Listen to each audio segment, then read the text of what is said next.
کو بچا کچھ مال مل جائے گا. باقی بیسیکلی حضور کا تعلق ان کے مردوں سے تھا تو بڑھتی زیادہ مخاطب ہیں. میرے بھائی اور بہنوں ایسی بات قطعا نہیں. یہ ہماری پرسنل لائکنگ ڈس لائکنگ ہے، یہ ہماری ڈس انڈرسٹینڈنگ ہے، ہماری ڈس اپروچ ہے. سیرت میں ایسی کوئی بات نہیں. یہ میری دو بنیادی باتیں ہیں. اب اسی بات کو میں دوسری بات کو آگے بڑھانا چاہتا ہوں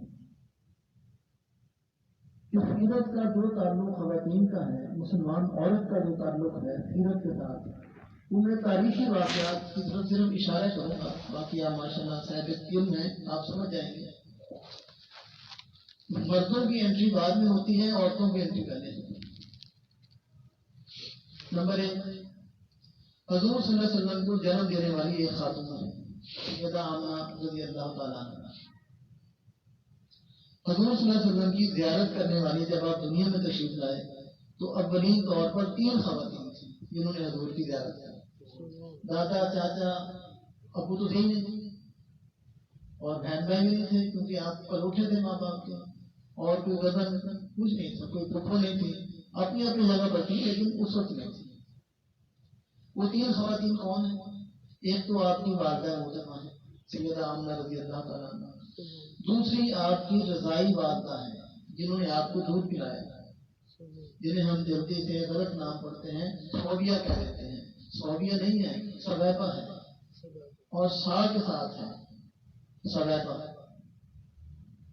اور تیسری آپ کی باندی جو کہ حضرت عبداللہ آپ کے والد گرامی تھے، ان کی باندی تھی. آپ کیونکہ اپنے والد کے وارث تھے تو ایمن رضی اللہ تعالیٰ.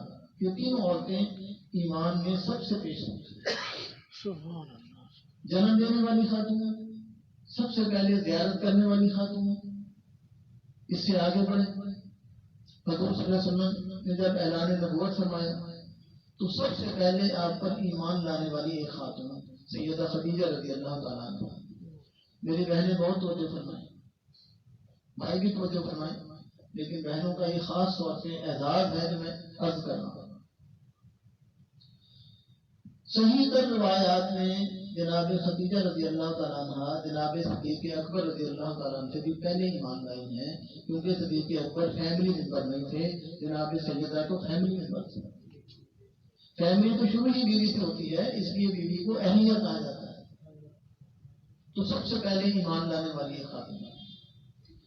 اس سے آگے بڑھے، حضور صلی اللہ علیہ وسلم کی دین اور آپ کی حفاظت میں سب سے پہلے جان قربان کرنے والی ایک خاتون ہیں حضرت سمیہ رضی اللہ تعالیٰ عنہ، حضرت عمار کی والدہ، حضرت یاسر کی حضرت عمار کی اہلیہ اور حضرت یاسر کی والدہ رضی اللہ تعالیٰ. آگے بڑھے، حضور صلی اللہ علیہ وسلم جب ہجرت فرما کے مدینہ میں داخل ہوتے ہیں تو بچیوں نے تو بعد میں استقبال کیا. طلع البدر علینا من ثنیۃ الوداع وجب الشکر علینا من دعا اللہ داعی. لیکن سب سے پہلے آپ خیمہ معبد میں تشریف لے. مدینہ سے باہر ان کا گھر تھا، خیمہ تھا، سفر تھا، اور سفر بھی زندگی موت کا سفر تھا، موت کا سفر تھا.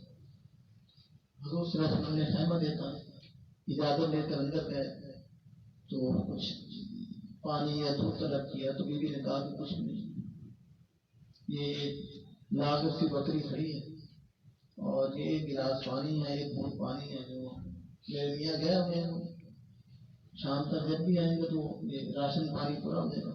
حضور نے فرمایا بکری لے آؤ.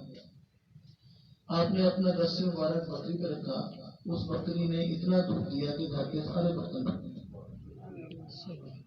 یہ میرے بھائیوں کی کس سے کہانیاں نہیں ہیں، یہ میں مستند ترین روایات آپ کے سامنے بیان کر رہا ہوں. اور وہ جو پانی کی مشق تھی یا پانی کی پلٹوئی جو بھی تھی، رسول اللہ نے اپنا دستے شفا اس کے اندر ڈالا، سب نے پانی سائر کر دیا.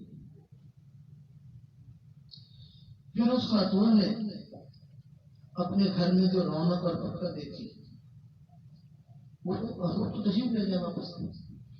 خامن جب گھر آیا تو اس نے دیکھا کہ آج گھر تو میرا ہے لیکن منظر وہ نہیں.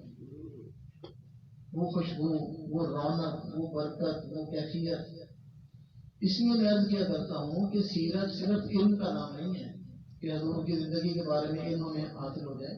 سیرت کیفیت کا نام ہے کہ ہم وہ ایمان کی کیفیت، وہ محبت کی کیفیت جو حضور صلی اللہ علیہ وسلم کی صحبت میں صحابہ کرام پہ طاری ہوتی تھی، اس کیفیت کو ہم اپنے اوپر طاری کریں.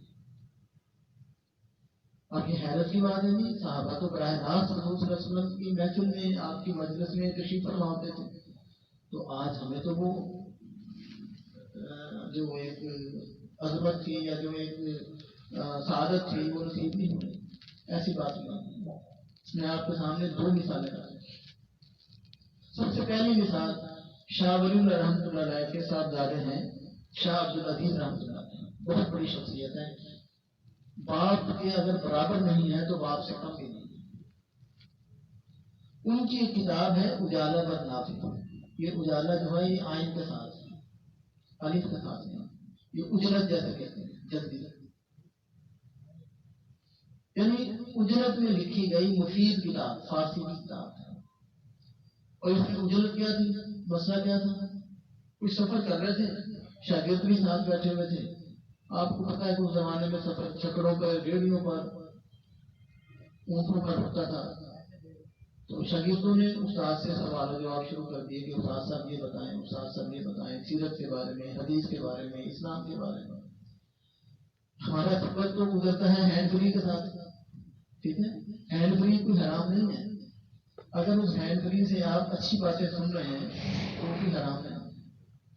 اصل بات یہ ہے کہ موبائل کا اور ہینڈ فری کا مس یوز اتنا زیادہ ہوتا ہے کہ پراپر یوز کرنے والے پر تو مس یوز کا گمان ہو جاتا ہے. میں نے آپ سے کی تھی نا، 1986 کی بات ہے.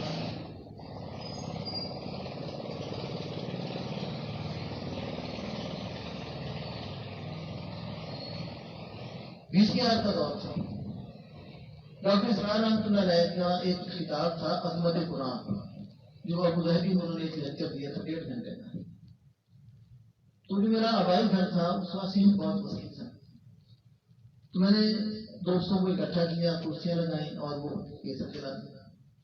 اب میں جب وی سی آر لینے شاپ پر گیا تو اس بندے نے 10 دفعہ مجھے دیکھا کہ یہ وہی ہوتی ہے جو ہمیں رستے قرآن دیتا ہے، یہ وی سی آر لینے آتا ہے. یعنی وی سی آر اور مجھے ایسا نکارا آ گیا. تو میں نے کوئی اپنی صفائی پیش نہیں کی کہ بھائی میں نے یہ اسلامی کیسٹ ہے، یہ ہے. میں نے کہا آپ خود آتے ہیں، دکان بند کر کے جب آپ آئیں گے. پھر وی سی آر مجھے لاتے ہوئے بھی دیکھا مزے داروں نے، اور لے جاتے ہوئے بھی دیکھا. تو مجھے مہینہ بھر صفائیاں پیش کرنی پڑی کہ وہ وی سی آر میں ایسا وی سی آر نہیں تھا. ٹھیک ہے، کیونکہ اس کا استعمال، اس کا مس یوز تھا، اس کے پراپر یوز کا تصور نہیں تھا. تو آج کا وی سی آر یہی موبائل ہے، پوری دنیا اس کے اندر ہے. تو یہ میں نے جو ہینڈ فری کی بات کی ہے، اس میں اگر اس کا پراپر یوز ہے تو یہ ہے اسلام، اور اگر اس کا مس یوز ہے تو ہے گناہ. تو بات ہو رہی تھی شاہ عبد العزیز رحمۃ اللہ علیہ کی. تو انہوں نے سوال و جواب کیے. تو جہاں دلی سے چلے، آگرہ یا لکھنؤ جہاں بھی جانا تھا پہنچے، پورے راستے کے سوال و جواب میں کتاب تیار ہو گئی. اور وہ کتاب تھی سیرت النبی پر، فارسی زبان میں. اور اس کتاب کی پہلی سطر فارسی میں یہ لکھی ہوئی ہے کہ جو شخص، بات کہاں شروع ہوئی تھی کہ سیرت کیفیت کا نام ہے، کہ جو شخص سیرت اور حدیث کا مطالعہ کرتا ہے، عورتوں مرد، ایمان کی حالت میں. ورنہ یہ جو اورینٹلسٹ ہیں، وہ سچریٹین ہیں، یہ ہم سے کہیں زیادہ مطالعہ کرتے ہیں، ایمان نہیں. جو شخص سیرت اور حدیث کا مطالعہ اپنا معمول بنا لیتا ہے، اللہ رب العزت اس کے اندر صحابیت کا ذوق پیدا کر دیتا ہے. صحابیت کا ذوق، کیونکہ صحابی کسے کہتے ہیں؟ صحبت میں رہنے والے. آپ سیرت اور حدیث کی کوئی کتاب اٹھا لیں، صحیح کتاب ہو، فرقہ وارانہ مسلکی کتاب ہو.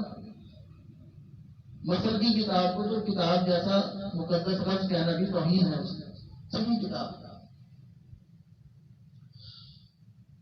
ہر صفحے پر اعلیٰ رسول اللہ صلی اللہ علیہ وسلم، جا رسول اللہ صلی اللہ علیہ وسلم، رایت رسول اللہ صلی اللہ علیہ وسلم، ذهب رسول اللہ صلی اللہ علیہ وسلم. رسول اللہ تشریف لائے، رسول اللہ تشریف لے گئے، رسول اللہ کو میں نے دیکھا، رسول اللہ نے یہ فرمایا. یعنی ایک صفحے پر 4-5 مرتبہ رسول کریم صلی اللہ علیہ وسلم کا نام آیا. تو یہ بار بار جس کا ذکر کیا جائے نا، آپ ایک ہفتہ غالب کا مطالعہ کر لیں، ایک ہفتہ آپ میر تقیت کا مطالعہ کر لیں، آپ زیر زبان وہ گنگناہٹ شروع ہو جائے گی ان کے احساس میں۔ تو یہ کیسے ممکن ہے کہ دنیا کے لٹریچر میں جو تاثیر ہو اور کائنات کا جو سب سے بڑا لٹریچر ہو اس کے اندر اثر نہ ہو؟ تو صحافیت کا ذوق پیدا ہوتا ہے، صحافیت کی شان پیدا ہوتا ہے۔ اور دوسری مثال میں نے کیا تھا کہ 2 مثالیں دینا چاہتا ہوں۔ اچھا، دوسری مثال بڑی خوفناک ہے، حقیقتاً خوفناک نہیں ہے۔ ہمارے جو مذہبی اسٹیجز ہیں، جو مذہبی پلیٹ فارم ہے، اس پر بیٹھ کر یہ مثال دینا، آپ تو ماشاء اللہ پڑھے لکھے باشعور ہیں، آپ سے مجھے کوئی خطرہ نہیں ہے، لیکن عموماً جو ہمارے معاشرے کا حال ہے میں اس حوالے سے بات کر رہا ہوں۔ وہ مثال قائد اعظم رحمۃ اللہ علیہ پاکستان بن گیا، وائس آف امریکہ کا نمائندہ انٹرویو لے رہے ہیں اور ان سے پوچھ رہے کہ آپ نے پاکستان بنایا کیسے؟ انگریز آپ کا دشمن، ہندو آپ کا دشمن، آپ کی اپنی قوم کے اکابرین آپ کے مخالف، سکھ آپ کے مخالف، دنیا آپ کی مخالف، آپ نے پاکستان کیسے بنایا؟ انہوں نے جواب میں کوئی اپنی پولیٹیشین کا حوالہ نہیں دیا کہ میں بہت بڑا پولیٹیشین ہوں، میں بہت بڑا وزڈم مین آف وزڈم ہوں، میں ٹھیک ہے، میں نے لا کیا ہوا ہے، میں سیاست جانتا ہوں۔ کہنے لگے کہ اگر رسول اللہ صلی اللہ علیہ وسلم کا روحانی فیض مجھے نصیب نہ ہوتا میں پاکستان نہ بنا سکتا۔ رسول کریم صلی اللہ علیہ وسلم کا روحانی فیض اگر میرے شامل حال نہ ہوتا میں کبھی پاکستان۔ تو میرے بھائیوں اور بہنوں، رسول اللہ صلی اللہ علیہ وسلم کا جو روحانی فیض ہے، آپ کی جو روحانی توجہات ہیں، ہمارا کیونکہ فیل روحانیت نہیں ہے، ہمارا فیل مادیت ہے۔ ہم اللہ کے بندے بعد میں ہیں، پیٹ کے بندے پہلے ہیں، مفادات کے بندے پہلے ہیں، لذتوں کے بندے پہلے ہیں۔ اللہ کا بندہ بننے کے لیے یہ مفادات اور لذتیں چھوڑنی نہیں پڑتی، یہ تو روحانیت ہو جائے گی۔ حلال و حرام کی پابندیاں قبول کرنی پڑتی۔ تو رسول اللہ صلی اللہ علیہ وسلم کا روحانی فیض یہ کیا تھا؟ نور الدین گنگی کا واقعہ کیا تھا؟ چند یہودی رسول اللہ صلی اللہ علیہ وسلم کی قبر مبارک میں سرنگ لگا رہے ہیں تاکہ آپ کے جذبے اثر کو نکالا جائے۔ نور الدین گنگی کے دور کا واقعہ ہے۔ حضور صلی اللہ علیہ وسلم کو وصال فرمائے، 700 سال کا عرصہ ہو گیا۔ کس طرح رسول اللہ صلی اللہ علیہ وسلم نور الدین گنگی کو حکم دیا خواب میں کہ چند کتے میری قبر کو نوچ رہے ہیں، انہیں منع کرو، اور کس طرح اس نے اپنی ایجنسیوں کے ذریعے ٹریس کیا انہیں، اور پھر پورے مدینہ منورہ میں اور یہ مسجد نبوی میں چاروں طرف ہے اس دور کی جو لیٹسٹ ٹیکنالوجی تھی وہ پگھلا ہوا شیشہ ڈال دیا تاکہ اندر کو ایسے پیسہ۔ یہ تو رسول کریم کی بات ہے، یہ تو 7ویں صدی کی بات ہے۔ آپ 1968 کی بات سن رہے ہیں، ڈاکٹر نوٹس کے نیشنل میڈیکل کالج کے آپ وفات پا رہے ہیں۔ پاکستان کے میڈیکل ڈیلیگیشن میں سعودی عرب گئے کیونکہ شاہ فیصل کا دور تھا اور مسجد نبوی کی توسیع ہونی تھی، راستے میں شہدائے احد کی قبریں تھیں۔ اب ان قبروں سے باعزت طور پر ان شہداء کو نکال کے جنت البقیع میں سپرد خاک کرنا تھا۔ 70 صحابہ شہید ہوئے تھے خود میں، جن جن کی قبریں راستے میں آ رہی تھیں، جن کے نشانات معلوم تھے، ان کی قبر کھدائی کی گئی تو ڈیڈ باڈی ایسی تر و تازہ تھی جیسے ابھی خون ان کا ٹپک رہا ہو۔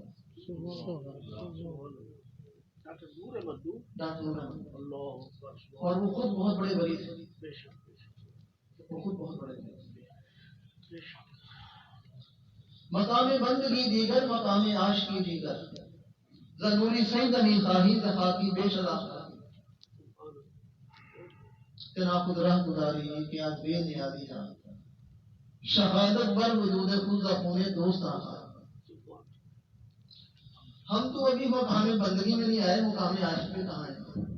مقام عاشقی تھا صدیق اکبر رضی اللہ تعالیٰ کا کہ تبوک کے موقع پر سارا اثار کر دیا اور اپنے تن کے کپڑے بھی دے دیے اور ببول کے کانٹوں سے اپنی سرپوشی کی۔ جناب جبریل علیہ السلام نے آ کے خبر دی کہ آج فرشتوں نے صدیق اکبر کو فالو کرتے ہوئے یہی لباس پہنا ہوا۔ آج صدیق اکبر کا لباس وہی ہے، آج فرشتوں کا لباس وہی ہے جو صدیق اکبر کا لباس۔ فرشتوں کی تو صدر پوشی ضروری نہیں ہے، فرشتے تو جن سے پاک ہیں، یعنی اپنا جو بھی ان کا وجود ہے، جو بھی ان کا ایک اسٹائل ہے، تو انہوں نے وہ پتوں سے اپنا سطر جو ہے ڈھانپا، اپنے وجود کو ڈھانپا۔ تو مقام بندگی کچھ اور ہے، مقام عاشقی کچھ اور ہے۔ مقام بندگی ہے جمع تفریح، 27 نمازوں کا ثواب مسجد میں ملے گا، ایک کا ثواب گھر میں ملے گا، 50,000 کا مسجد نبوی میں ملے گا، 1,00,000 کا خانہ کعبہ ملے گا۔ یہ مقام بندگی ہے اور یہ غلط نہیں ہے۔ P H D post doctor جانے کے لیے پریپ میں داخل ہونا پڑتا ہے، یہ پہلا اسٹیپ ہے، میں معذرت اس کی